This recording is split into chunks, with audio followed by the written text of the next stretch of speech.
Fala, meus amigos, como é que vocês estão? Tudo bem? Bom, meu nome é Wendel Léo, professor das matérias de administração, como administração de materiais, nessa sessão da tarde de Estúdio Aulas, mas também trabalho com gestão de pessoas, administração geral e pública, ética, atendimento, né, toda aquela parte de gestão de processos, gestão de projetos, enfim, aquela parte que deixa vocês malucos, né, para qualquer prova e que agora está caindo pesado com a graça de Deus, enfim, mas com a graça de Deus no sentido de eu poder trabalhar e aqui dentro do Estúdio Aulas explicar para vocês com detalhes todas essas matérias no sentido de garantir a aprovação de vocês. Gente, a única matéria que você não conta comigo é com AFO, porque AFO não é coisa de Deus, né? Alguns de vocês dizem que a administração de materiais também não é. Mas a administração de materiais é coisa de Deus, está lá na Bíblia. José, quando interpretou o sonho do faraó do Egito, onde nesse sonho ele visualizou que o Egito teria 7 anos de abundância de recursos e depois 7 anos de fome, o que o José fez? Criou o primeiro galpão, o primeiro estoque da face da terra, armazenando os alimentos por esses 7 anos de abundância, e o reino do Egito não morreu de fome nos outros 7 anos seguintes, porque tinha alimento armazenado. Quem foi o primeiro gestor de estoques da face da terra, galera? Quem? José, está na Bíblia. Vê se AFO está na Bíblia. AFO não está na Bíblia não, AFO não é coisa de Deus. Aí você vai falar assim, mas AFO está na Bíblia, lá fala sobre impostos. Tá, fala sobre impostos, mas impostos não são coisas de Deus. Enfim, trabalho só com as matérias divinas. Então, galera, é o seguinte, brincadeira à parte, contem comigo, com Estúdio Aulas, para tudo que vocês precisarem nessa matéria, que é vista por vocês como uma matéria um tanto quanto chata, um tanto quanto metódica, e eu tento deixar essa matéria o mais agradável possível para vocês. A ideia desse aulão, né, dessa 1 hora que a gente vai ficar aqui batendo papo e conversando, é falar sobre essa matéria, sobre o universo dessa matéria nas provas de concurso e dar algumas dicas, principalmente, de como estudar essa matéria, onde buscar informações, e aí, é claro, eu vou dar alguns macetes para vocês também em relação à administração de materiais. Então é o seguinte, eu estou com o chat aqui ao meu lado, então assim, tirem suas dúvidas, façam perguntas. Em alguns momentos, como eu não fico olhando aqui para o notebook o tempo inteiro, talvez passe batida a sua mensagem. Aí repete, tá? Se for alguma dúvida bem importante assim para a gente poder tirar, porque aí de tempos em tempos eu estou olhando. Quando você perceber que eu estou olhando aqui para o lado, eu estou olhando para o chat, beleza? Então é o seguinte, galera, vamos falar sobre administração de materiais no universo de concursos. Essa é uma matéria relativamente antiga. Você encontra questões de administração de materiais dos últimos 10, 12, até 15 anos, em vários concursos. E sabe qual é a grande vantagem dessa matéria? Você pode pegar questões antigas, 10, 12, 15 anos atrás, e estudar para a próxima prova por meio dessas questões. Essas questões não envelhecem, porque esse assunto não evolui. Então o que acontece? Nós temos no Brasil exatamente 9 autores de administração de materiais, de livros, né? Alguns internacionais, traduzidos para a nossa língua, e outros brasileiros. Vamos começar então com a primeira grande dica para quem gosta de estudar por livros, por teoria. Qual é o autor de administração de materiais que as bancas mais utilizam? O nome do cara é Marco Aurélio Dias. Esse é o principal autor. Então o que acontece? Os livros do Marco Aurélio Dias são usados principalmente pelo CESP, né, e em muitos momentos citados, segundo Marco Aurélio Dias, ou então tem uma imagem de um gráfico, alguma coisa assim, tem o nome lá Dias embaixo. Não só Marco Aurélio Dias, tá? Tem vários outros autores também. E se Deus quiser, muito em breve vai ter um 10º autor, galera. Tem algo no forno, quase pronto, direcionado para o universo de concurso para sair com a administração de materiais. Se Deus abençoar, ainda no primeiro semestre de 2018, né, eu já estou até perdido no ano que a gente está, eu vou lançar meu livro de administração de materiais para concursos. Beleza, galera? Então é o seguinte, o que acontece? Marco Aurélio Dias é o autor, mas existem outros. Só que os outros não explicam as coisas de forma tão diferente. Então, assim, você pode estudar se você tiver algum livro antigo aí de administração de materiais. Eu recomendo também as apostilas que existem no mercado, as apostilas feitas pelos principais professores da matéria. Eu mesmo tenho apostilas também para fornecer para vocês de administração de materiais. Basta entrar em contato comigo na minha fanpage, lá no Facebook, prof.wendelléo, manda lá sua mensagem e a gente articula isso. Mas o que acontece? Outra coisa, gente, também, caso vocês queiram ter um grupo no WhatsApp vinculado aqui ao Estúdio Aulas, vocês vão encontrar aí embaixo nas descrições todos os endereços, enfim, ou daqui a pouco o pessoal do suporte técnico coloca aí também para vocês no chat, para a gente poder criar um grupo, né, e a gente poder interagir, vinculado aqui ao Estúdio Aulas e trocar informações, tirar dúvidas, etc. Tamo junto, galera. Mas olha só, vamos lá então para as dicas, né, que vocês tanto esperam, né, para essa aula. Administração de materiais, então, primeira dica, você pode estudar por questões antigas. Isso dá um banco de dados enorme para você estudar para essa matéria. Então, por exemplo, eu recomendo, claro, vocês pegarem as provas mais recentes, mas não precisa ser tão recente com a administração de materiais, de 2010 para cá, o que dá 7, 8 anos aí de questões. Eu posso dizer que a prova do MPU de 2010, ela foi um marco, e eu falo isso em todas as minhas aulas, para as matérias de administração de forma geral. A partir da prova do MPU de 2010, começou a cair administração de materiais mais intensamente com logística e patrimônio, isso não caía antes. Começou a cair gestão de projetos, gestão de processos, e a quantidade de questões é enorme. Se você pegar, por exemplo, as últimas provas do CESP, as provas clássicas, pegar a última da BIM, pegar a última do STM, pegar as provas do MPU, geralmente a administração de materiais para o CESP ocupam 12 questões, no mínimo. Na última prova da BIM, 2010, tivemos, salvo engano, 20 questões de administração de materiais. Então, quer dizer, é uma matéria muito importante, porque para o CESP ela é peso 2 e, como todo mundo sabe, uma errada anula uma certa. E aí, então, vamos fazer uma conta. Você tem 120 questões numa prova do CESP. 10% tradicionalmente é com a administração de materiais. Vamos supor que você erre as 10. Então você acabou errando 20, porque uma errada anula uma certa.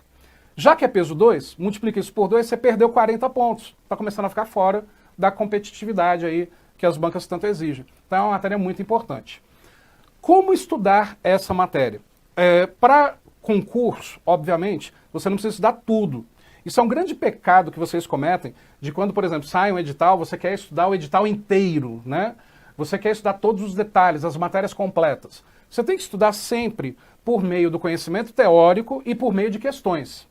E começar a identificar o que as bancas cobram. Tem certas áreas de certas matérias que o CESP cobra, que a FCC não cobra, e por aí vai. E com a administração de materiais não é diferente. Então, para concurso, como é que a gente enxuga a administração de materiais? Numa faculdade de administração, a gente vê isso em um semestre, gestão de materiais, e no semestre seguinte, a matéria logística. Então, em outras faculdades ainda tem um terceiro semestre que é patrimônio. Então eu posso dizer que temos 1 ano e meio, 1 ano, né, 2 semestres de faculdade para estudarmos para concurso.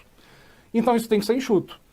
Como que essa matéria se divide para concurso? Acompanha aí na tela quais são os braços da administração de materiais. Então olha só, o que a gente tem aí para concurso?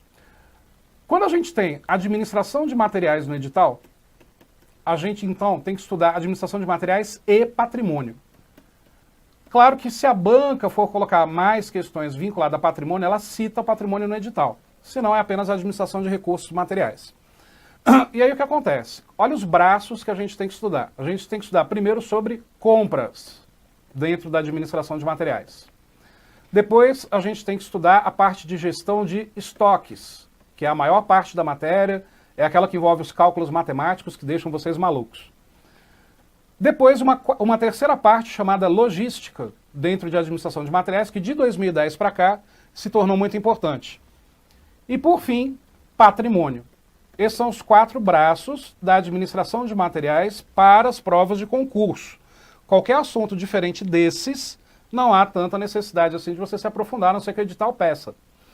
E aqui eu vou incluir um 5º braço, que nenhum edital praticamente pede, quase nenhum professor explica, mas eu explico, que é a tal da Instrução Normativa 205, que eu já vou falar um pouquinho sobre ela. Esses 5 passos, esses 5 tópicos são obrigatórios, ok? Então, olha só, compras. Wendel, compras eu não tenho que estudar 8666, que também está no edital? Sim, só que a 866 são compras públicas. Aqui a gente tem compras de forma geral. Quais são os cuidados que uma empresa deve ter para escolher fornecedores, como prazo, preço, tempo de entrega, qualidade no atendimento e por aí vai. Então, quer dizer, olha só, peraí, Orlando Júnior aqui no chat. Ah, gente, Orlando Júnior, peraí, volta aqui para mim, volta a câmera aqui para mim. Uma interrupção rápida. Orlando Júnior aqui no chat, lindo, te amo. Ah, meu Deus do céu. Também te amo, Orlando, grande amigo, um dos melhores professores de Direito Constitucional que existem em Brasília e se bobear do Brasil. Importante parceiro aqui do Estúdio Aulas. top das galáxias, gente. Abraço, Orlando. Beijo no teu coração. Vamos voltar agora, vamos voltar. Não me tira o foco não, Orlando, não mexe o saco não. Então vamos lá, continuando. Então olha só, compras, né? A visão geral de compras. Então, muito focado no papel do comprador, no profissionalismo que esse comprador tem que possuir, e muito focado também nos cuidados na arte de comprar, da negociação, da escolha dos fornecedores, etc., que independem de ser 8666. Então, olha só, estoques. A gente tem aqui na gestão de estoques, aqui é uma porrada de coisa, gente. A gente vai ter que aprender sobre tipos dos estoques, além dos tipos dos estoques, custos dos estoques, custo de armazenagem, custo de pedido, custo fixo, custo pela falta de produto, etc. A gente tem que aprender sobre controle dos estoques. A gente tem que aprender os gráficos dente de serra. A gente tem que aprender o conceito de lote de compra. A gente tem que aprender o conceito de lote econômico de compra. Olha quanta coisa. Aqui entram também aqueles cálculos de PEPs, UEPs e custo médio. Vocês ficam malucos com aquela planilha gigantesca que não serve para nada. Dá para responder em 20 segundos as questões. Deixa eu ver o que mais. Gente, é muita coisa. Gestão de estoques, além, né, de tipos, custos, controle, dente de serra, lote de compra, lote econômico, PEPs, UEPs, custo médio, tem os cálculos. São vários cálculos. Então, quer dizer, é a parte maior da matéria. Tá? Sem estoques, você não se aprova.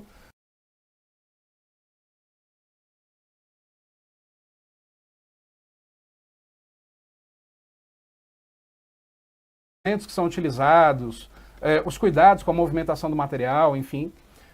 A gente tem que aprender sobre logística interna e a logística externa. Logística interna, a gente vai aprender o quê? A gente vai aprender a movimentação dentro da empresa, usando carrinhos de mão, esteiras, usando uma série de equipamentos que a gente precisa saber para que servem. Isso cai em prova. E na logística externa, quais são os modais mais utilizados? Que modais são esses de transporte? Aeroviário, rodoviário, ferroviário, dutoviário e com as suas vantagens e desvantagens. Isso, por exemplo, caiu na última prova do Shoaém, prova bem recente, né, para oficial da Polícia Militar. Bom, além da movimentação, que é o primeiro braço da logística, a gente tem que aprender sobre a embalagem. A embalagem de um produto ajuda ou atrapalha a logística, ajuda ou atrapalha a movimentação de materiais. Então, quer dizer, Ezequiel, abraço para você, ó. Aprendi PEPs, UEPs com o professor Wendel, muito bom mesmo. Obrigado, Ezequiel, tamo junto, é nóis. Então a embalagem ela pode ajudar ou atrapalhar, né, a questão da logística. Uma boa embalagem facilita o transporte. Então a gente tem a movimentação, a embalagem e a armazenagem. A armazenagem. Então qual é a melhor forma de estocar os produtos? Usando prateleiras? Usando pallets? Enfim. Érica, você está perguntando se vai ter módulo isolado comigo.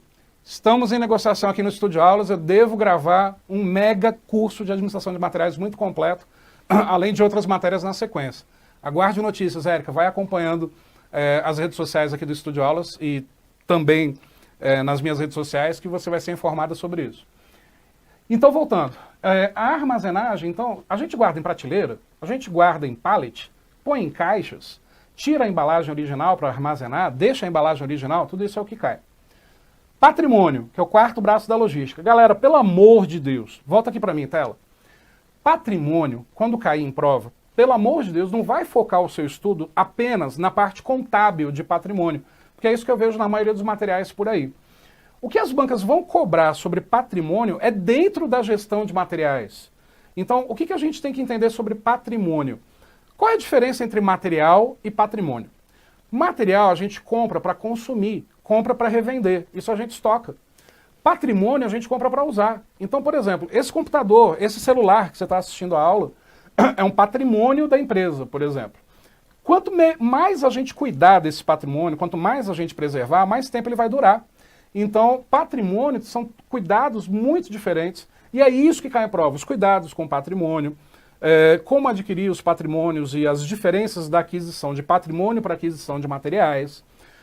O que cai sobre patrimônio também é muito retirado desse documento que eu citei por último, chamado Instrução Normativa 205.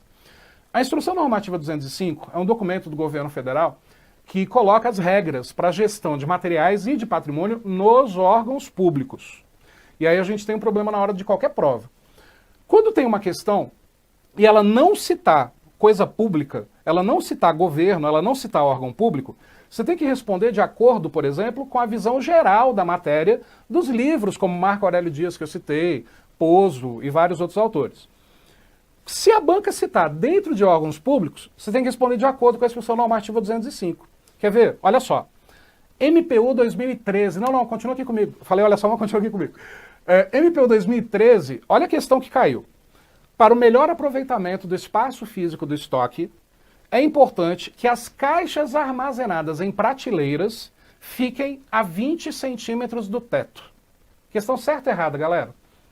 Primeiro que você deve se perguntar assim, meu Deus, como é que isso cai em prova? Né? Assim, qual é a utilidade disso para o meu papel como servidor? A utilidade é que está na prova, gente. E a utilidade é que o futuro servidor ele já tem que ter uma visão de gestão de negócios, seja materiais, seja humanos, seja financeiros. Então, assim, você tem que ser um mini gestor, né, para poder entrar em qualquer órgão para a área administrativa. Mas voltando, caiu essa questão. Você responderia certo ou errado? As caixas armazenadas em prateleiras podem ficar a 20 centímetros do teto? Questão errada. Por que ela está errada? Na nossa casa, você tem lá uma parede. Então, por exemplo, né, supondo aqui que aqui é a parede da sua casa, aqui, né, nesse campo da tela. Então você põe a prateleira até o teto, ok? E as caixas, se bobear, encostadas até no teto. É a sua casa, você faz o que você quiser. O que a gente está falando aqui é de gestão de organizações. Essas prateleiras que existem dentro das organizações, imagina, por exemplo, aquelas mega prateleiras que todos vocês conhecem ao visitar grandes atacadistas como Macro, Atacadão Extra, Base Atacadista e vários outros. Pô, são prateleiras gigantescas, altas pra caramba, que é para aproveitar legal o espaço aéreo, né, para poder armazenar mais coisas. Como essas caixas ficam muito lá no alto, não dá para pegar em pé, você tem que usar equipamentos para isso. Qual é o equipamento utilizado? Empilhadeira frontal. É aquele carrinho, né, que tem um operador especializado nisso, que encaixa as hastes do carrinho no pallet de madeira, eleva isso até as últimas alturas para poder guardar as caixas lá em cima. Aí para pensar. Se esse operador que está lá embaixo, a uns 8, 9 metros de distância, errar 1 milímetro naquela manopla, né, da empilhadeira, essas caixas que estão a 20 centímetros do teto vão bater no teto. Por quê? A gente não tem que elevar um pouquinho o pallet para poder puxar isso e descer a carga? Nessa elevação, a gente já deixa a caixa cair no teto e se bater no teto. Então o que ocorre? 20 centímetros é muito pouco. Questão errada. Talvez você não saiba qual é a distância recomendada, mas 20 centímetros é pouco. Questão errada. Só que aí que tá. Os livros de administração de materiais recomendam a distância de 1 metro do teto. Então, 1 metro por quê? Além de dar para fazer uma movimentação bacana, dá para ver se tem infiltração no teto, se, por exemplo, não tem umidade, não tem chuva acumulada, que estragariam as caixas. Se a gente pegar a Instrução Normativa 205, ela já recomenda 70 centímetros. Pegou a diferença? Se a banca perguntar assim, é correto afirmar que a distância recomendada das caixas para o teto é de 1 metro? Se a questão for só isso, questão correta, porque ela não citou órgãos públicos. Agora, quer ver mudar o gabarito? É correto afirmar que dentro dos órgãos públicos, a distância recomendada para as caixas em relação ao teto é de 1 metro. Aí, como falou em órgãos públicos, questão errada. São 70 centímetros. Então, percebe? E essa Instrução Normativa 205, galera, a maioria ignora, a maioria não estuda. E você tem que estudar. É um texto desatualizado, ela é de 1988 e nunca foi atualizado. Pra vocês terem uma ideia, tem momentos da Instrução Normativa 205 que ela fala de papel carbono, ela fala de fita de máquina de datilografia, ela fala de impressoras matriciais. Então, quer dizer, ela está muito desatualizada.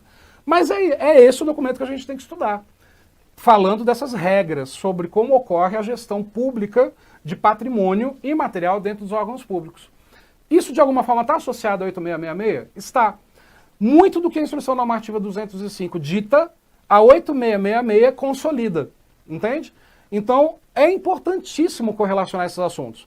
Como geralmente o 8666 está presente em todos os editais, quando tem a administração de materiais no edital e também o 8666, Wendel, pode ter questões que misturem os dois assuntos? Pode. E o CESP ama correlacionar e fazer questões multidisciplinares. Então é extremamente importante estudar com detalhes a 8666, não a parte só jurídica da 8666, mas a parte operacional, que ali se consta, gestão de contratos, enfim, todos os cuidados que devem existir para correlacionar isso com a administração de materiais. Aí, olha só, ampliando esse comentário. Uma semana depois, em 2013, o CESP fez a prova do Ministério da Integração. Olha a questão que caiu no Ministério da Integração. É correto afirmar, para um melhor aproveitamento do espaço físico do estoque, que as caixas podem estar encostadas na parede. Certo ou errado? Questão errada, né, gente? Na parede pode pegar umidade, enfim, é bom deixar um espaço. Que espaço é esse? Se em algum momento alguma banca vier a perguntar. O espaço recomendado para a parede é de 50 centímetros, pela instrução normativa e pelos autores de administração de materiais. Então aí bateu. Mas no caso não se perguntou qual era a distância recomendada, perguntou se poderia ficar encostada na parede. Não pode. Mas olha o curioso, que aí eu vou dar talvez a mais importante dica, que já quem é meu aluno já está careca de saber. Se numa prova caiu a distância do teto, na semana seguinte caiu a distância da parede, o que cairia numa próxima prova? A distância do chão. Eu não lembro exatamente qual foi a prova, me deu branco agora, mas caiu numa prova depois do CESP, perguntando se as caixas poderiam estar em contato com o solo. Questão errada, pela mesma razão da parede, umidade, inseto, etc. Então, o que eu quero provar com isso? Se você estudar por meio de questões de provas passadas, você se prepara muito melhor. Mas você não pode estudar só por meio de questões, você tem que estudar pela teoria também. Eu falo isso porque eu também dou aula de técnicas de estudo e planejamento de estudo, faço esse tal de coaching, que é a palavrinha da moda, enfim. Mas o que eu quero dizer, e eu sempre falo para os meus orientandos, no mínimo 50, 100 questões por dia, uma prova por dia, se for possível, misturando as matérias, não só de um assunto isolado. E aí você começa a perceber o que as bancas cobram. Então, por exemplo, se você pegar as provas mais recentes, para qualquer banca, você começa a perceber qual é a lógica que ela vem utilizando e o que provavelmente vai cair na próxima prova. Isso ocorre inclusive com temas de redação. Então, galera, eu encho o saco com isso e repito, 50 a 100 questões por dia. Tem duas técnicas de estudo que realmente funcionam. BQ, bunda quadrada, e fé, fazer exercício. Enquanto sua bunda não estiver quadrada e doendo de ficar sentado fazendo exercício, sua aprovação demora mais tempo. Isso é extremamente importante. Fez o exercício, errei. Aí eu vou atrás da teoria para descobrir o porquê que eu errei. Fiz o exercício, acertei. Aí eu vou atrás da teoria também, para descobrir o motivo do acerto. Quantas vezes vocês acertam questões, a autoestima se eleva, e aí com isso você acredita que está muito bem naquele assunto, mas não acertou pelo motivo correto. E com a administração de materiais não é diferente. Questões todo dia, questão, treina. É uma matéria que você não gosta, é uma matéria que você não é apaixonado. Então, sendo assim, treina, porque é a única forma de fazer esse conteúdo entrar na sua cabeça. Além do conhecimento teórico que você tem que ter, filtrando, né, aquilo que realmente cai em prova. Bom, então, voltando aí para a tela agora. Esses são os 5 braços da matéria. Compras, estoque, logística, patrimônio e a instrução normativa 205, né, que eu não chamo de braço, mas está andando junto aí com a parte de patrimônio, beleza? Vamos avançar então? E aí eu vou passar outras dicas para vocês. Então, olha só. Deixa eu só dar uma olhadinha aqui no chat. José Guedes, mandando joinha para você também, José Guedes, abraço. Kelma Oliveira, Linderval Francisco, Rejane, né? Abraço para vocês, galera. Então, olha só, acompanha na tela o seguinte, vamos lá para algumas dicas sobre aquilo que realmente cai bastante em prova. Sempre cai em prova quais são os tipos dos estoques. Sempre, sempre, sempre. É muito fácil, tá? A própria palavra é autoexplicativa, só que há uma confusão enorme em relação a 2 tipos de estoque que a galera confunde. Primeiro tipo de estoque, estoque de matéria-prima. O que é matéria-prima? Material no seu estado bruto, que ainda será manipulado e utilizado, né, para ser transformado em produto final. Outro tipo de estoque, além da matéria-prima, materiais em processo. Isso significa o quê? Que o material está sendo manipulado, mas ainda não terminou. Um material em processo é quando, por exemplo, a gente pega farinha, ovos, leite, joga lá na batedeira e a batedeira lá está se mexendo. Material em processo. Outro tipo de estoque, materiais semi-acabados. O que é um material semi-acabado? Como a própria palavra diz, não está pronto ainda.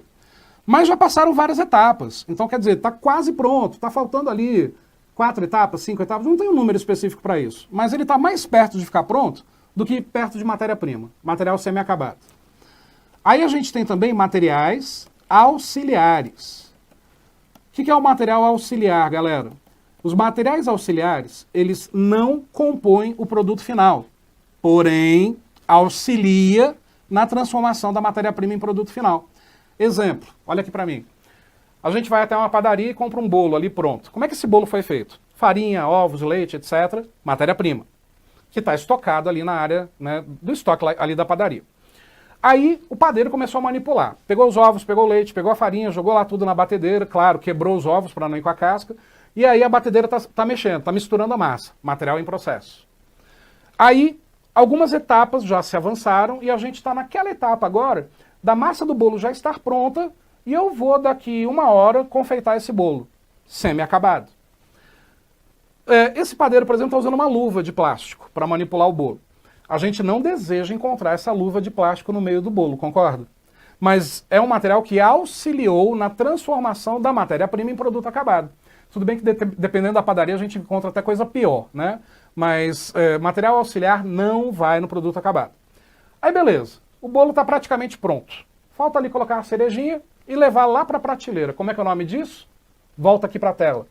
5º tipo de estoque, material acabado. Está pronto, mas não está pronto. Está pronto, mas falta um detalhe. Está pronto, mas falta alguma coisa. Então, o que seria um material acabado? O bolo pode até estar 100% pronto, mas ainda está dentro da área de produção, não foi para a prateleira. Não está disponível à venda e ao consumo. E aí colocamos o bolo na prateleira. Agora ele muda de nome. Agora ele é um produto acabado. Então, o que são produtos acabados? Estão disponíveis para a venda e para o consumo.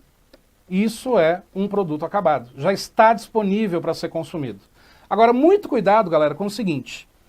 Cada fase dessa depende do referencial. Não existe regra fixa. Então, desculpa, gente. Então, por exemplo, olha só. Para uma fábrica uma oficina de carros, qual é o produto acabado de uma oficina? O carro pronto. Então, se o carro, fazendo de conta que isso aqui é um carro, tá, galera? Que eu não sei desenhar, não.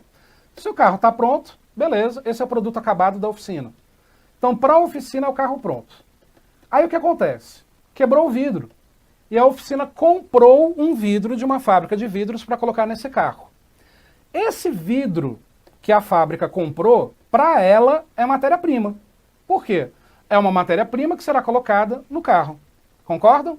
Agora, para a fábrica de vidros, o vidro também seria um produto acabado, porque a fábrica de vidros vende o vidro pronto para ser colocado no carro. Entende? Vidro é produto acabado para a fábrica de vidros. Vidro é matéria-prima para a oficina. Então, não dá para levar a regra fixa, galera. A partir do momento que você criar uma regra fixa, lascou. Tem que avaliar de acordo com o enunciado. Beleza? Vamos lá então para outra dica? Volta aqui para mim. Então, olha só. Outra coisa que vive caindo em prova, e aí a gente tem um problema. Porque os autores não entram num consenso em algo que eu vou explicar aqui que é polêmico. Qual que é a diferença entre estoque de segurança e estoque mínimo? Vários autores consideram que estoque mínimo e estoque de segurança são os mesmos conceitos. E aí eu falo que não são, os autores não consideram, é que a gente interpreta errado e as bancas interpretam errado. Olha só, primeiro deixa eu explicar os dois conceitos para depois explicar essa confusão feita pelos autores, entre aspas, mas feita na realidade pelas bancas e pelos candidatos. O que seria um estoque mínimo? Você está dirigindo o seu carro e aí acendeu a luz da reserva. Você concorda que aquela reserva significa, ou abastece seu carro logo, senão você vai ficar na mão? Então olha só, se eu vou me dirigir até o posto, essa gasolina continuará sendo consumida, concorda? Isso não é estoque de segurança, isso é estoque mínimo. É o mínimo que chegou do tanque, aonde a partir de agora eu tenho que providenciar a reposição do meu estoque, no caso de gasolina. Isso é estoque mínimo. E eu vou utilizar ainda boa parte dessa gasolina até chegar no posto. Estoque mínimo é aquela quantidade que nos alerta que algo precisa ser reposto e que este mínimo nos dará um certo tempinho para poder repor. Beleza? Estoque de segurança. Olha a palavra, segurança. Manter a segurança. A reserva do combustível não é um estoque de segurança. Um estoque de segurança seria se você tivesse, por exemplo, uma bombona de plástico de 5 litros, um garrafão de 5 litros, guardado no porta-mala do seu carro, para caso acabe a reserva, você abastecer para chegar no posto. Aí é estoque de segurança. Está separado, à parte. Não fica guardado junto com aquela quantidade que a gente consome. Essa é a distinção. Estoque de segurança é uma quantidade que está separada à parte para certas emergências, contingências que podem ou não ocorrer. E o estoque mínimo é aquela quantidade que eu consumo até a reposição. Então eu ainda estou consumindo. Ficou claro isso? Só que aí você pega as definições dos autores, e vários autores colocam nos seus livros. O estoque mínimo é a quantidade destinada à segurança da organização para suprir possíveis contingências. Aí aparece o termo destinado à segurança. Ah, estoque mínimo é igual ao estoque de segurança. Não é. Só que em alguns momentos você vai ter citações de autores colocando o estoque mínimo é o estoque de segurança. Só que é isso que eu quero explicar melhor para vocês. O estoque mínimo é o estoque de segurança. No sentido de nos mostrar que este mínimo, se eu tomar cuidado, devido cuidado, ele mantém a nossa segurança. É como se a palavra segurança fosse um substantivo comum e não um substantivo próprio, o nome do estoque. Entende? Só que as bancas também não entendem direito essa forma, esse linguajar dos autores, porque os autores brasileiros também, eles pegam os livros internacionais e copiam algumas coisas literalmente, sem transformar na nossa linguagem, na linguagem brasileira. Enfim, pega lá o conceito em inglês e traduz ao pé da letra. Gera uma confusão enorme. Então o que acontece? Wendel, beleza, eu já vi essa confusão, eu também me confundo, o que eu faço? O que vocês querem saber na hora da prova?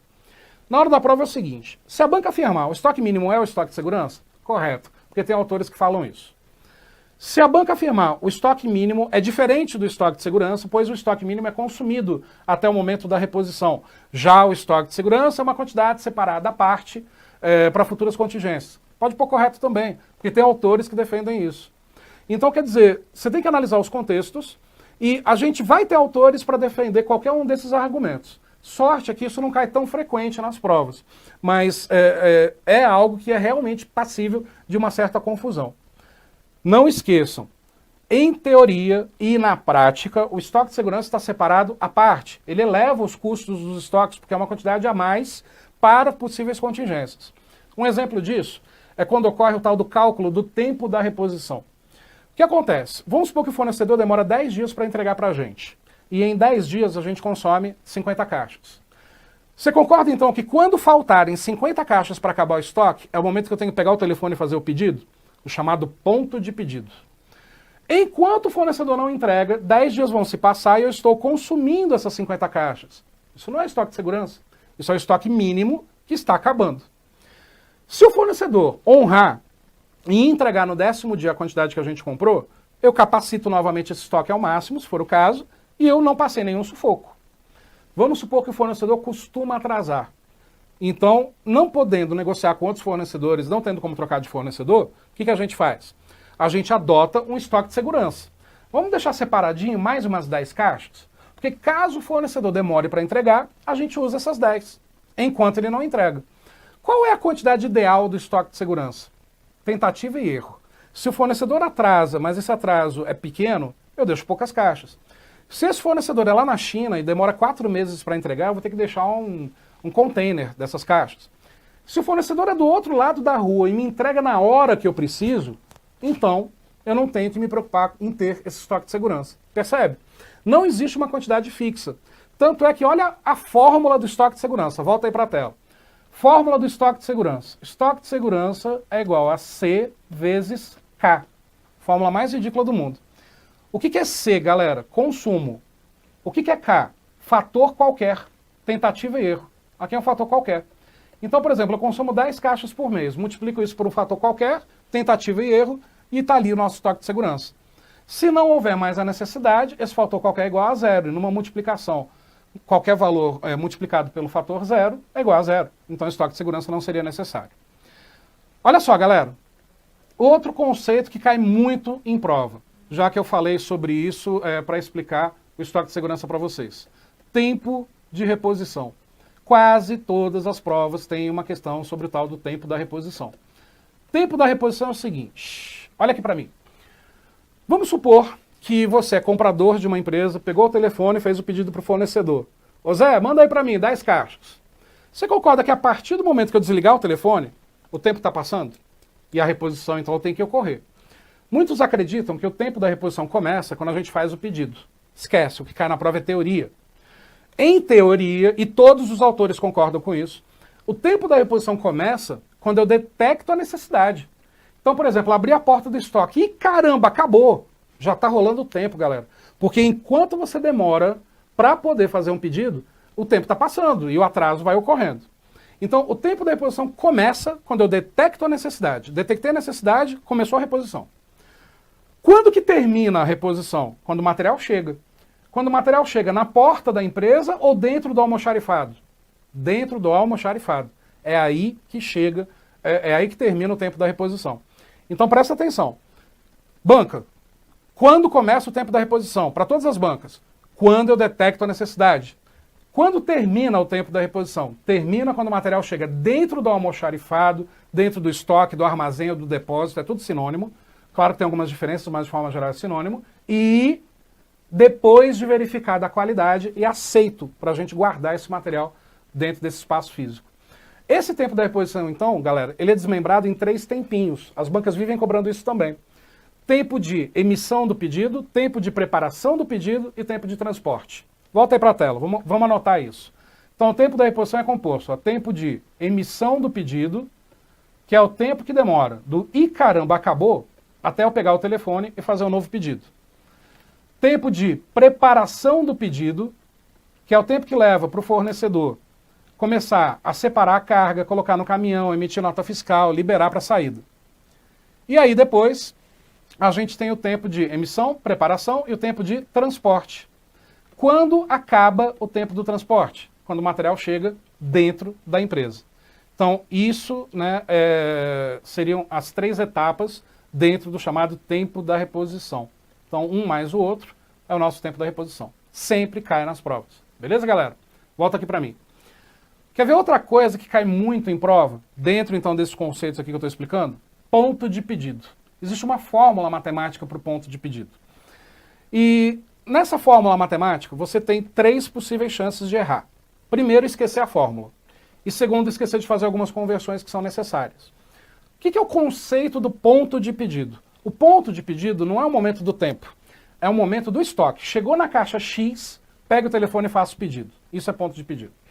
Que caixa X é essa? É o que essa fórmula vai dizer pra gente. Eu vou explicar para vocês como é a fórmula do ponto de pedido, como resolver a questão usando a fórmula, e depois por um macete onde a fórmula não é necessária. Quer ver? Volta aqui para a tela, vamos comigo. Olha só, ponto de pedido tem a seguinte fórmula. Ponto de pedido igual consumo multiplicado pelo tempo da reposição mais o estoque mínimo ou de segurança. Tanto faz na fórmula ser estoque mínimo ou de segurança, ok, galera? Então vamos lá. Como que cai esse tipo de questão? Numa determinada empresa, temos um consumo mensal de 100 unidades. Tempo da reposição de, por exemplo, 60 dias. E o estoque mínimo ou de segurança para 30 dias. Qual é o ponto de pedido? Então olha só, galera, vamos jogar na fórmula então, né? Você decorou a fórmula, etc, fez a sua cola, anotou no papelzinho, não deixou o fiscal da prova ver, e aí você colocou aqui embaixo, né? Fórmula igual ponto de pedido, igual consumo, multiplicado pelo tempo da reposição, mais o estoque mínimo ou de segurança. Ok. Vamos lá então. Qual é o consumo que a fórmula pede? Consumo mensal, 100 unidades. Então consumo igual a 100. Beleza? Tempo da reposição, 60 dias. E aí o doido vai e põe aqui, 60 dias. Estoque mínimo, 30 dias. O maluco vai aqui e coloca 30 dias. Você acabou de errar mais 2 vezes. Pelo amor de Deus, não façam isso que eu fiz. Por quê? O consumo não é mensal, gente. Então eu não posso colocar que o tempo da reposição são 60 dias. Eu tenho que colocar em meses. Então esquece esses 60 dias. É em meses. Colocando em meses, então, teremos o quê? 2 meses, que equivalem a 60 dias. Beleza. Aí, olha o pior erro, o mais maluco de todos, que a gente não presta atenção. Estoque mínimo 30 dias. Aí você colocou 30 dias aqui na fórmula. Galera, o que você guarda no estoque? Dias ou caixas? Você guarda caixas. Você não guarda o tempo. O tempo não dá para guardar por enquanto.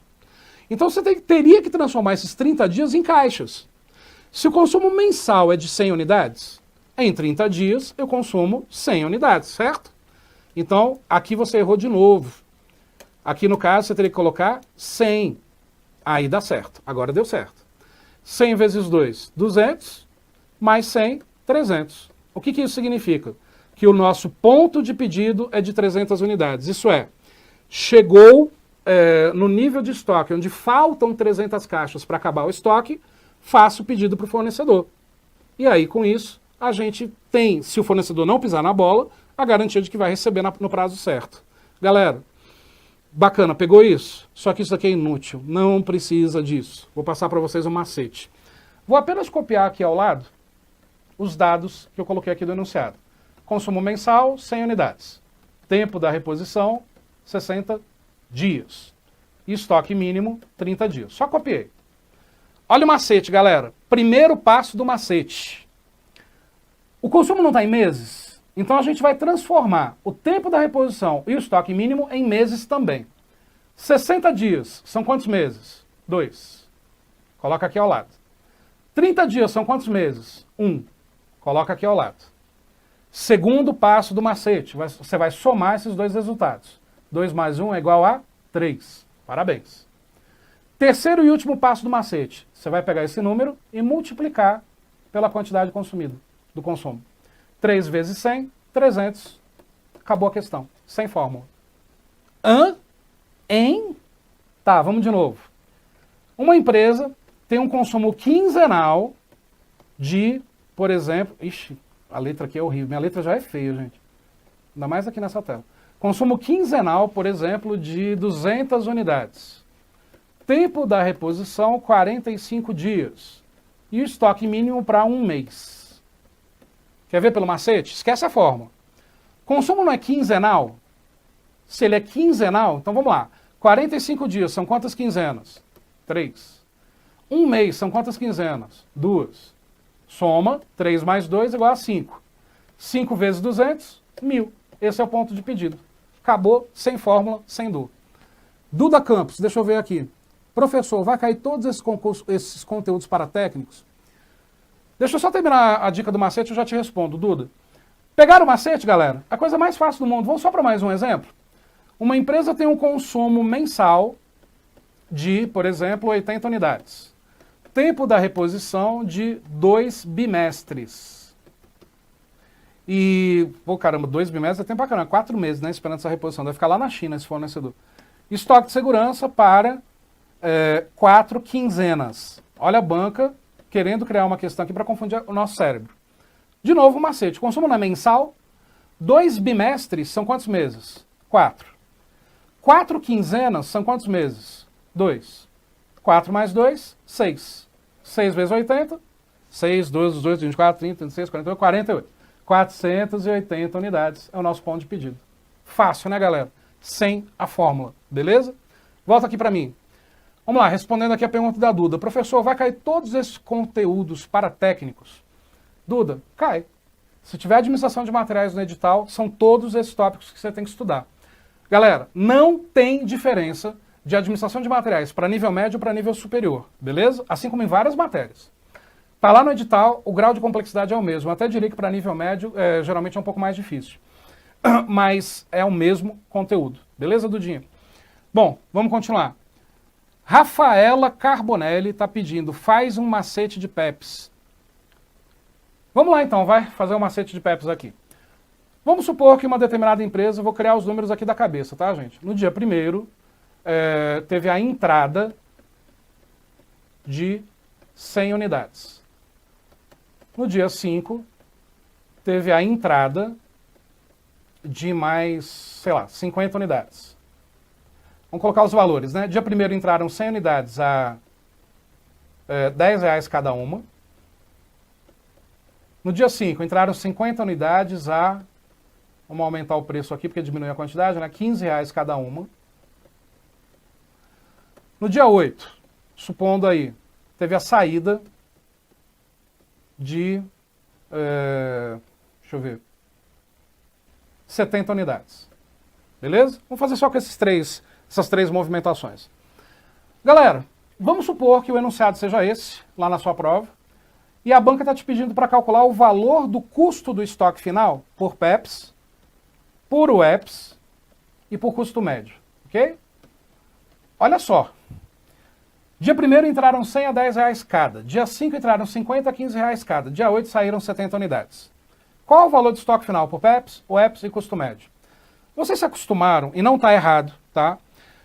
O seguinte, a criar uma planilha, colocando data, movimentação, quantidade adquirida, valor unitário, valor total, quantidade desse estoque usando PEPs, valor desse estoque usando PEPs. Lembra disso? Se a banca pedir para você calcular PEPs, UEPs e custo médio, você vai ter que fazer 3 planilhas dessas. Uma para PEPs, uma para UEPs, uma para custo médio, mudando as 2 últimas colunas. Você vai levar uns 15 minutos na sua prova. Por que a planilha é inútil para a prova? Olha só o tempo que você perde. Data, dia 1º. Movimentação, entrada, setinha para cima. Quantidade, 100 unidades. Valor unitário, R$10. Valor total, R$1.000. Como não teve nenhuma saída, quantidade no estoque pelo PEPs, 100 unidades. Valor do estoque pelo PEPs, R$1.000. Aí, segunda movimentação, ó, dia 5. Setinha para cima, entrada.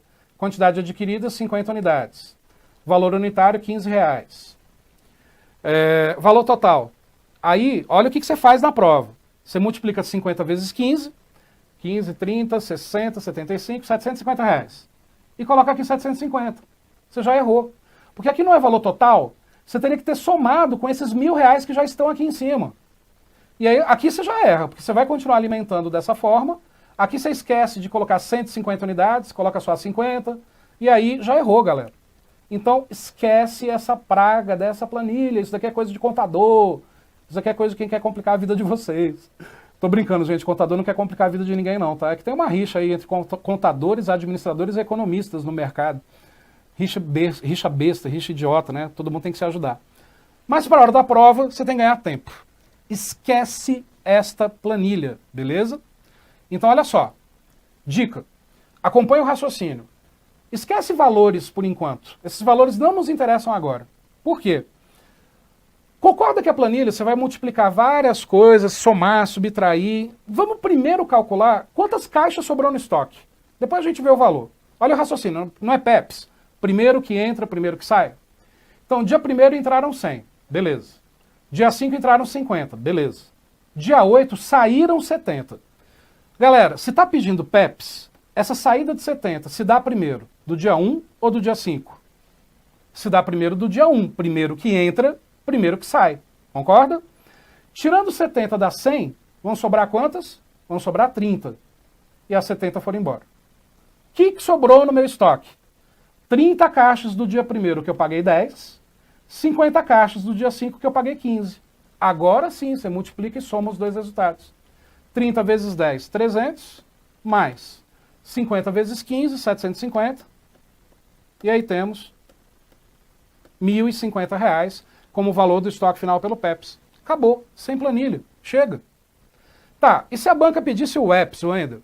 Vamos lá, a banca pediu o UEPs. Então deixa eu apagar esses rabiscos aqui que eu fiz e limpar novamente o nosso enunciado. Como facilita essa mesa, gente? Então vamos lá. Então olha só, de novo. Agora é o UEPs, certo? Último que entra, primeiro que sai. Então de novo. Dia 1º entraram 100, dia 5 entraram 50, dia 8 saíram 70. Só que agora é o UEPs. Último que entra, primeiro que sai. O que a gente faz então? A gente faz o seguinte, peraí. André Machado, eu discordo da rixa, tá? Eu acho essa rixa besta. Você respondeu aqui, né? É rixa de quem quer se achar mais importante, mas o contador está ganhando porque você tem um conselho mais forte. Com certeza. Se os administradores dessem mais importância para os contabilistas e para os economistas, e vice-versa, né? Com certeza a gente teria uma gestão muito mais forte. Essa rixa é a coisa mais besta do universo. Concordo contigo. Mas continuando, depois a gente fala disso ainda nessa aula. Olha só, dia 1º entraram 100, dia 5 entraram 50, dia 8 saíram 70. Agora é o EPS. Então eu tiro primeiro de onde? Tiro primeiro do dia 5, que foi o último que entrou. Eu consigo tirar 70 das 50? Não, porque fica faltando 20. De onde eu tiro as outras 20? Das 100 aqui de cima, vão sobrar 80. E as 70 foram embora. Qual é o valor de estoque final no EPS? As 80 do dia 1º multiplicado pelos R$10, R$800. Porque as 50 já foram embora. Esse é o valor de estoque final no EPS. E o custo médio? Galera, custo médio é o meio do caminho entre PEPS e o EPS. Custo médio é a coisa mais simples do mundo. PEPS mais o EPS dividido por 2. Esse é o valor do custo médio. Então, 1.850 sobre 2. Essa é a quantidade do nosso estoque médio, que vai dar 925 unidades. Acabou. Volta aqui para mim, galera. Então, olha só, percebe que isso elimina a planilha. A planilha é o certo. Quem faz esse cálculo dentro das organizações é a área de contabilidade, que é uma área extremamente importante e que eu concordo com a Andréia Macedo, é uma área que tem que ser mega valorizada. É um dos conselhos mais fortes que existem dentro desses assuntos organizacionais. É um conselho muito mais forte que o conselho de administração propriamente dito. E tem que ser mais valorizado. A maioria das organizações tem contadores terceirizados e não contadores próprios. É muito importante que existam os terceirizados para a microempresa, mas que as organizações tenham contadores próprios. O que a contabilidade faz?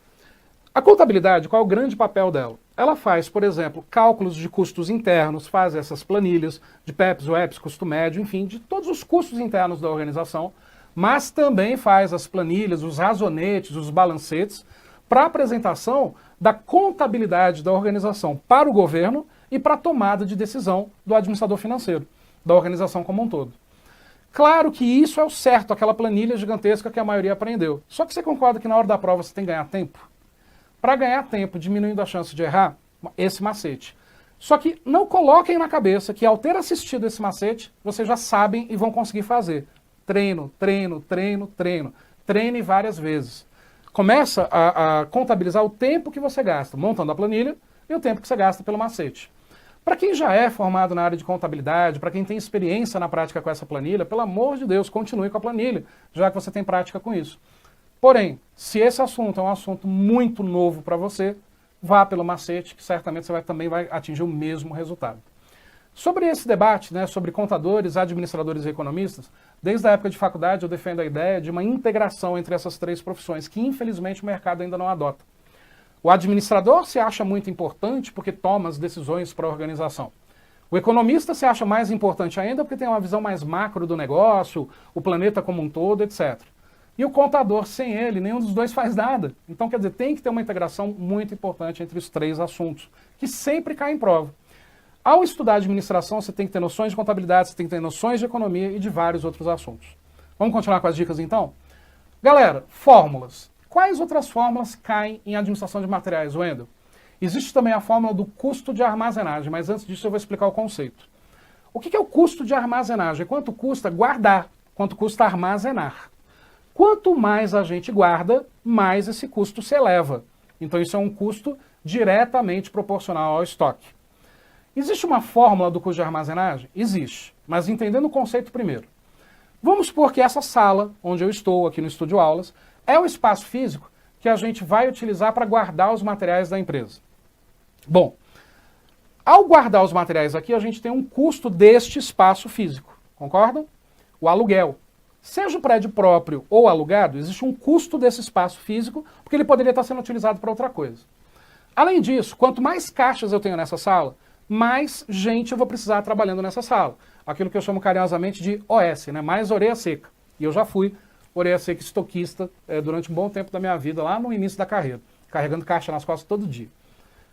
E me orgulho pra caramba de ter feito isso. Mas o que ocorre, galera? Eu preciso de mais gente, aumentou o custo.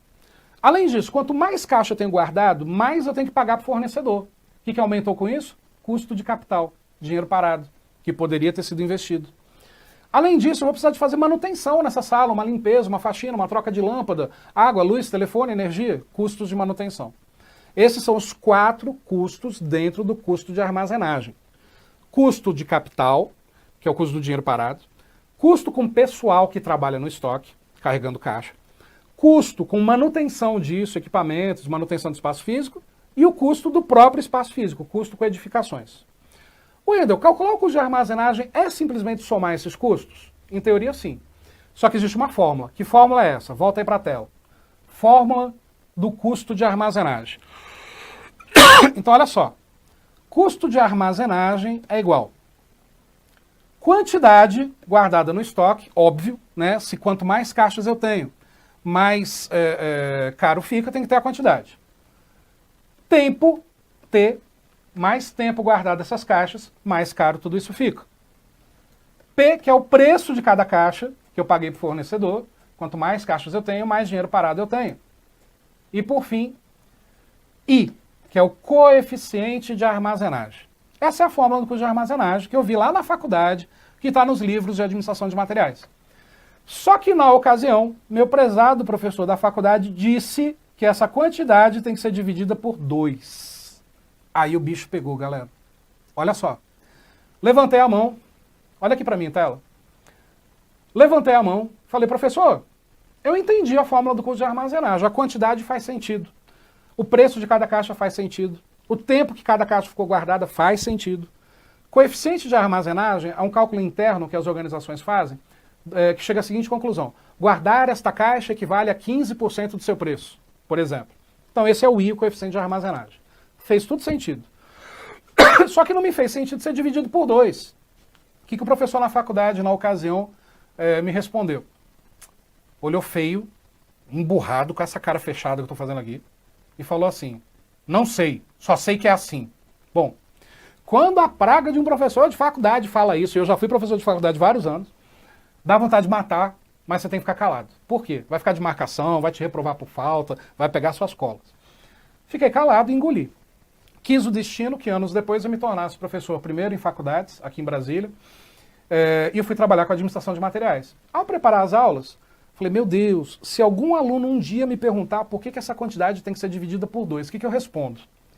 E aí fui pesquisar, peguei os autores, peguei um monte de coisa, e aí cheguei à seguinte conclusão, se alguém me perguntar eu respondo, não sei, só sei que é assim, porque não tem resposta. E assim ficou. Existe um motivo da quantidade ser dividida por 2, que é a conclusão que eu tirei, que eu vou explicar para vocês, mas não existe essa explicação em livro algum. Mas não esquece, caiu a fórmula do custo de armazenagem, quantidade, tempo, preço, coeficiente de armazenagem, e não esqueça de dividir a quantidade por 2. Por quê? Não sei, só sei que é assim. Mas qual que é a razão? Vem comigo aqui para a tela de volta. Existe um conceito que cai muito em prova, chamado gráficos dente de serra. O que é um gráfico dente de serra? Ele tem esse nome em função do formato. Ana Paula Nepomuceno, você está pedindo curva ABC, eu vou falar dela, se der tempo. Não, eu vou ficar mais um tempinho, tá, gente? Já estou avisando o estúdio, vou ficar um pouco mais de 1 hora. Vamos lá. Isso daqui é um gráfico dente de serra, certo? Que mostra pra gente a quantidade sendo consumida e o tempo passando. Então o que ocorre? Neste momento aqui pontilhado, eu tenho 100 caixas no estoque máximo 100. No começo do mês, vamos supor que aqui são intervalos mensais, janeiro, fevereiro, etc. Eu tinha 100 caixas. No final do mês, 0. Concordam? O que tem que ter ocorrido antes? Tem que ter ocorrido o ponto de pedido, que está em algum momento dessa diagonal descendente. Vamos supor que o tempo da reposição seja de 15 dias. Então o nosso ponto de pedido está aqui no meio, equivalente a 50 unidades, certo? Equivalente a, 50 unidades. Esse é o ponto de pedido. Bacana.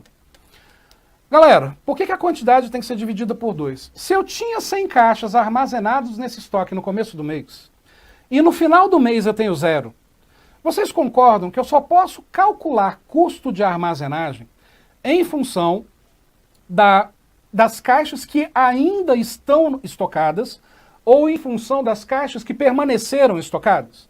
Em outras palavras, eu não posso calcular custo de armazenagem de caixas que já saíram do estoque. Eu só posso calcular o custo de armazenagem pelo tempo que elas permaneceram, ok? Se eu tinha 100 caixas no estoque no começo do mês e 0 no final, pegando este retângulo como sendo o espaço físico do nosso estoque, você concorda que eu tive essas caixas ocupando o estoque pela metade desse espaço? Se foi pela metade desse espaço, por isso que a quantidade tem que ser dividida por 2. Só por essa razão. É uma média. Beleza, galera? Só que olha só, voltando aqui para mim. Não existe essa explicação em livro algum. Essa é a explicação técnica que eu estou passando para vocês do porquê que a quantidade tem que ser dividida por 2 no custo de armazenagem. Se eu não tenho aquelas caixas ocupando o armazém o tempo inteiro, eu não posso calcular custo de armazenagem de todas as caixas. Se eu tenho, por exemplo, 100 caixas armazenadas no início do mês e no final eu tenho 0 caixas, como é que eu vou calcular custo de armazenagem das 100 caixas pelo período inteiro? Por isso se faz uma média, por isso que a quantidade é dividida por 2, beleza? Não esquece isso. Só que assim, vai ser muito mais fácil na hora da prova vocês lembrarem do não sei, só sei que é assim, do que lembrar da explicação técnica disso, beleza? Vamos lá então. Último conceito, atendendo a pedidos sobre curva ABC. Vamos falar um pouquinho de curva ABC. Galerinha, curva ABC é uma das coisas mais fáceis dentro da matéria administração de materiais. Até algum tempo atrás caía muito o conceito de curva ABC, o que é fácil. Da prova da Anatel de 2012, o CESP começou a colocar planilhas com números para que a gente possa dizer quais são os itens A, quais são os itens B, quais são os itens C. Aí a galera começou a confundir. Vamos primeiro para os conceitos. Voltando aí para a tela então. O que é a curva ABC? A curva ABC, também chamada de regra de Pareto, também chamada de regra 80-20, foi algo criado com o nome 80-20 por um economista italiano chamado Valfrido Pareto. E o Valfrido Pareto, ele fez uma análise econômica percebendo que 80% da renda de qualquer cidade que ele visitava estava na mão de apenas 20% das pessoas. E aí ele foi ampliando essa pesquisa e percebeu que existe uma relação 80-20 em quase tudo nesse planeta. Quando a gente analisa algo 80-20, a gente quer dizer que a maior parte de alguma coisa está influenciando ou recebendo influência sobre a menor parte da outra, ok? Se eu quero analisar algo com 3 fatores, não dá para criar uma regra 80-20, porque a outra seria 0. Então eu teria que criar algo proporcional, do tipo 50, 30 e 20%. Não exatamente esses números, mas essa proporção. Quando eu analiso algo que tenha 3 fatores, a gente chama isso de A, B, C. Então percebe que a curva ABC não é uma ferramenta específica de administração de materiais. A curva ABC é uma ferramenta que a gente avalia a questão proporcional de 3 fatores mediante a regra de Pareto. Na gestão de materiais, o que é a curva ABC? Galera, qual é a principal obrigação do gestor de materiais? Gerar economia. Essa é a principal obrigação do gestor de materiais. Comprar com menores preços, comprar menores quantidades quando possível, etc. Eu posso cortar radicalmente as compras pela metade em uma empresa? Não. Certamente tem itens extremamente importantes que, se eu cortar pela metade, vai fazer falta.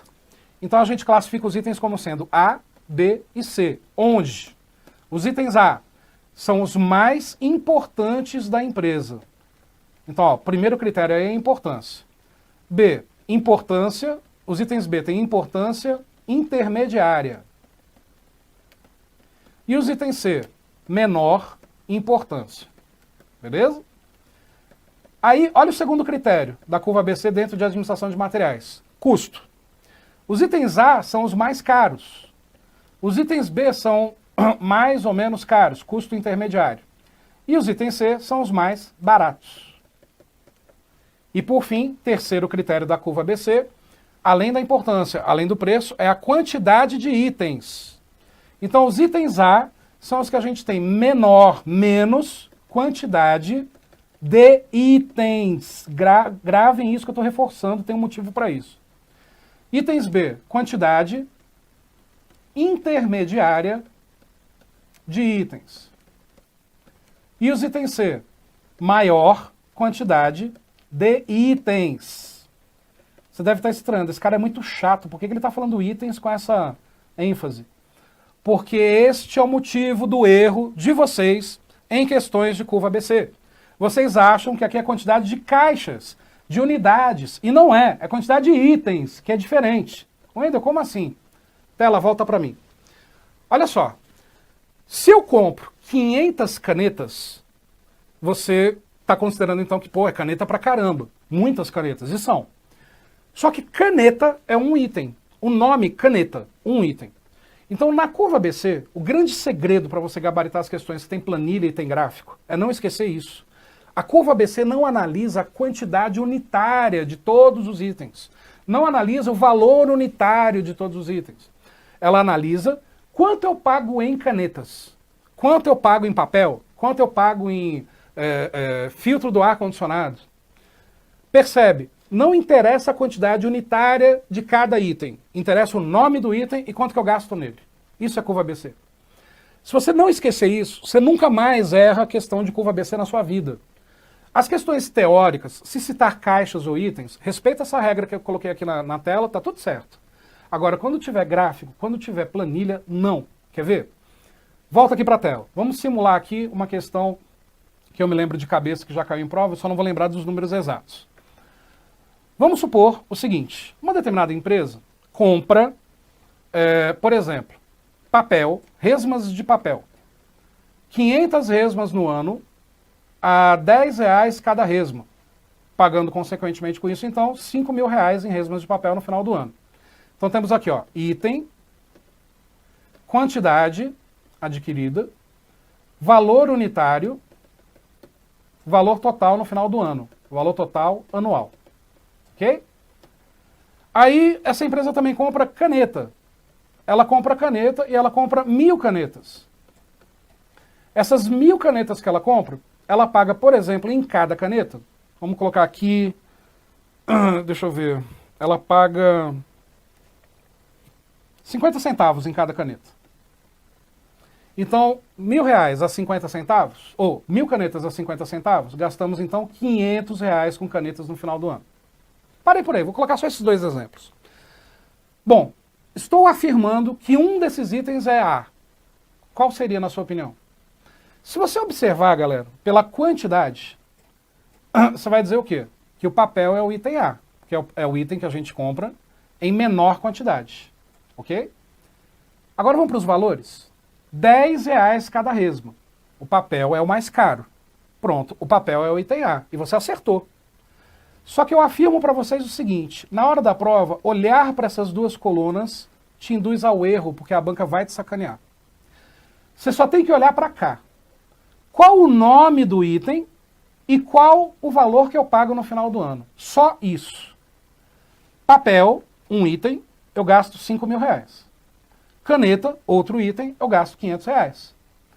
Um item é o mais caro, esse é o item A. Acabou. Mas, Wendel, no exemplo que você criou, eu chego a essa conclusão se eu olhar para essas duas colunas, quantidade e valor unitário. Concordo. Concordo e concordo. E se eu mexer nesses números? Quer ver? Vamos inverter? Vamos supor, material X, eu compro 1.000 unidades desse material X a um valor de R$1. Com isso eu gasto R$1.000 no final do ano. Ok? Material Y.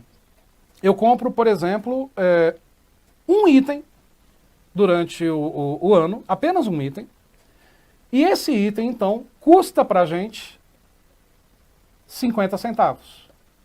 Então eu gastei 50 centavos no final do ano. Qual é o item A? Olha só, galera. O item X não interessa a quantidade unitária, não interessa o valor unitário. Gastei R$1.000. O item Y, não interessa a quantidade unitária, não interessa o valor unitário. Gastei 50 centavos. Qual é o item A? Item X. É o item mais caro da nossa empresa nesse sentido. Wendel, e se eu tiver uma inversão de valores? Se eu tiver, por exemplo, 50 centavos neste item aqui de cima, R$1.000 nesse item aqui de baixo. Quer ver como a coisa muda, galera? Olha só, R$1.000 a 50 centavos, cada item, quanto que eu gasto no final do ano? R$500. Um item que eu pago R$1.000, quanto que eu gasto no final do ano? R$1.000. Qual é o item A agora? O item A agora se torna o item Y, pela coluna valor total. Apenas essa coluna. É só essa coluna que você vai olhar para a prova. Olha aqui para mim, tela. Eu já vi questões do CESP, galera. Pega a prova do Ministério da Integração e do MPU 2013. Ela tem várias questões de curva ABC num grau mais complexo. Tem uma planilha enorme de itens de hospital. E a banca pergunta, qual é o item A? Afirmando que só tem um item. Esse item A, se você olhar para o valor unitário, ele é muito barato. Mas a quantidade comprada é muito grande. O que no final do ano leva a um custo muito maior. Então, curva ABC, para quem pediu a dica, eu afirmo para vocês o seguinte. A curva ABC, você só vai considerar sempre, sempre, sempre a coluna valor total e o nome do item. Não esquece isso. Por qual razão, Wendel? Para fechar a curva ABC. Volta aqui para a tela. A imagem de uma curva ABC, ela é sempre parecida com isso daqui, concordam? Onde a gente tem aqui embaixo os itens e aqui no eixo Y o valor. Percebe o seguinte, ó. Aqui eu tenho os itens A, aqui eu estou criando os itens B e aqui eu estou criando os itens C. Olha os itens A. Poucos itens, grande valor. Ok? Olha os itens B. Quantidade intermediária de itens, valor intermediário. E olha os itens C. Grande quantidade de itens, pequeno valor. Na curva ABC, a gente tem retratado qual é o valor do item 1, do item 2, do item 3, do item 4? Não. A gente só tem os valores aqui totais. R$700, R$900, R$1.000, por exemplo. Se na curva ABC não temos o valor unitário e a quantidade de unidades de cada item, por que eu tenho que levar isso em consideração em planilha? Nunca, jamais, em tempo algum. Beleza, galera? Voltando aqui para mim, para fazer algumas considerações finais. Gente, eu tinha tanta coisa para explicar, a minha vontade era de ficar aqui, sem exagero, a noite inteira. Mas já deram um toque aqui que já deu 1h12 de aula e que a gente precisa encerrar. Como passa rápido quando a gente ama o que faz. E o que eu tenho a dizer para vocês? Seja com a administração de materiais, com gestão de pessoas, com a administração geral e pública, ética, essas matérias todas de administração. Se você não treinar, vai ficar difícil. Se você não, o que vai te fazer assimilar melhor essa matéria se chama repetição. Questões diariamente, ir atrás da parte teórica, verificar o porquê que errou, verificar o porquê que acertou. Com a administração de materiais não é diferente. Ela é uma matéria limitada, existe um limite, onde ela começa e ela realmente termina, ela não evolui. Contem com a minha ajuda em relação à administração de materiais e aqui com o Estúdio Aulas. Muito em breve eu vou começar a gravação de administração de materiais completo aqui no Estúdio Aulas, sem pressa, incluindo instrução normativa 205, incluindo o decreto do GDF para gestão de materiais dentro do Distrito Federal. Volta aqui para mim, sumiu. E, enfim, o que vocês podem ter certeza absoluta que vai ser o curso mais completo e que eu duvido que em qualquer local do país vai ter um curso tão completo quanto esse. Beleza? Contem comigo, contem com a minha ajuda. Me procurem nas redes sociais. Lá no Facebook, meu perfil é prof.wendelléo. Me adicione, siga minha página, enfim, a gente conversa. Entre em contato aqui com o Estúdio Aulas. Aí embaixo da descrição do vídeo tem todos os contatos para que a gente possa, numa relação mais próxima, garantir a sua aprovação e te ajudar para que você realize esse sonho. Seja MPU, seja a BIM, seja STM, seja tribunais, ministérios, agências reguladoras, Banco Central, carreiras bancárias, polícia, CAE e administração de materiais. Então, muita atenção, porque para qualquer carreira administrativa, essa matéria vai estar presente. Galera, fiquem com Deus, sucesso, contem comigo e não para de estudar, não para, não desiste, não desiste, não desiste, não para. Eu quero ir no seu churrasco da posse. Abraço, galera, fiquem com Deus.